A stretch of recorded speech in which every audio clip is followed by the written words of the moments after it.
গত 2 বছর ধরে তারা বিভিন্নভাবে অপরাজনীতি করার চেষ্টা করেছে, বারবার ব্যর্থ হয়েছে। সর্বশেষ আমরা গত 6 মাসে দেখতে পেয়েছি ওই দলের ছাত্র সংগঠন ছাত্রদল বাংলাদেশের বিভিন্ন ক্যাম্পাসগুলোতে এবং শিক্ষার্থীদের নির্বাচিত প্রতিনিধির উপর দফায় দফায় হামলা করেছে। গতকাল আমরা দেখতে পেয়েছি জগন্নাথ বিশ্ববিদ্যালয় কেন্দ্রীয় ছাত্র সংসদের ভিপিজিএস সহ নির্বাচিত প্রতিনিধির উপর ওই দলের অছাত্র সন্ত্রাসীরা বর্বরোচিত কায়দায় হামলা করেছে। হামলার পরে যখন এই শিক্ষার্থীরা চিকিৎসার জন্য হাসপাতালে যাচ্ছিল, সেই হাসপাতালেও কাপুরুষের মতো এই সন্ত্রাসীরা হামলা করেছে। আমরা দেখতে পাই পৃথিবীর ইতিহাসে 3টা গ্রুপ হাসপাতালে কাপুরুষিত হামলা করেছে। একটা হচ্ছে ইসরায়েল, 2 নম্বর হচ্ছে ছাত্রলীগ, 3 নম্বর হচ্ছে এই সন্ত্রাসী ছাত্রদল। আমরা দেখেছি 15 জুলাই ঢাকা বিশ্ববিদ্যালয়ে এই ছাত্রলীগের সন্ত্রাসীরা আমাদের ভাই বোনদেরকে মেরে রক্তাক্ত করেছিল।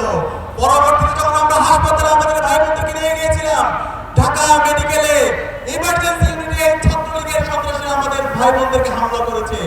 এর প্রেক্ষিতে 17 জুলাই ঢাকা বিশ্ববিদ্যালয়ের প্রতিটি হল থেকে এই ছাত্রলীগের সন্ত্রাসীদেরকে বের করার পরে মাধ্যমে বাংলাদেশের প্রতিটি ক্যাম্পাসকে আমরা মুক্ত করেছিলাম।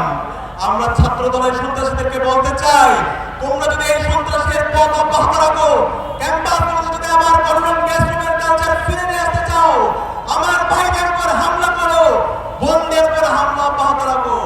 আমরা ছাত্রলীগের যে পরিণতি করছিলাম তার চেয়ে ভয়াবহ পরিণতি আমরা তোমাদের করব।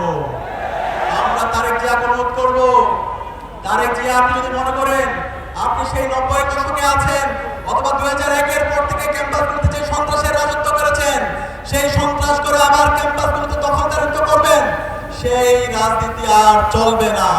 আমরা বেঁচে থাকতে আবু সাইদের উত্তরসূরিরা, শহীদ আলী রায়হানের উত্তরসূরিরা বেঁচে থাকতে ক্যাম্পাসগুলোতে আর এই গণরম গ্যাসরুম সন্ত্রাসের রাজনীতি আমরা ফিরতে দেব না ইনশাআল্লাহ। আপনারা কি আছেন আমাদের সাথে? ইনশাআল্লাহ। একই সাথে আমি অনুরোধ করব, গণভোটের যে জনরায়, সেই জনরায়কে মেনে নিন। জুলাই শহীদদের যে আকাঙ্ক্ষা, সে আকাঙ্ক্ষার আলোকে একটা ইনসাফের বাংলাদেশ বিনির্মাণের জন্য কাজ করুন।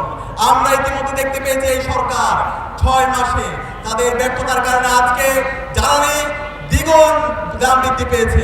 আমরা দেখতে পেয়েছি গ্যাস সংকট, প্রত্যেকটা জায়গায় অব্যবস্থাপনা। এই ব্যর্থতার দায় নিয়ে আমি মনে করি মন্ত্রী এবং প্রধানমন্ত্রী সবার পদত্যাগ করে জাতির কাছে ক্ষমা চাওয়া দরকার। আমরা আপনাদেরকে সহায়তা করতে চাই, সবাইকে সাথে নিয়ে একটা নতুন বাংলাদেশ বিনির্মাণ করার জন্য আপনারা কাজ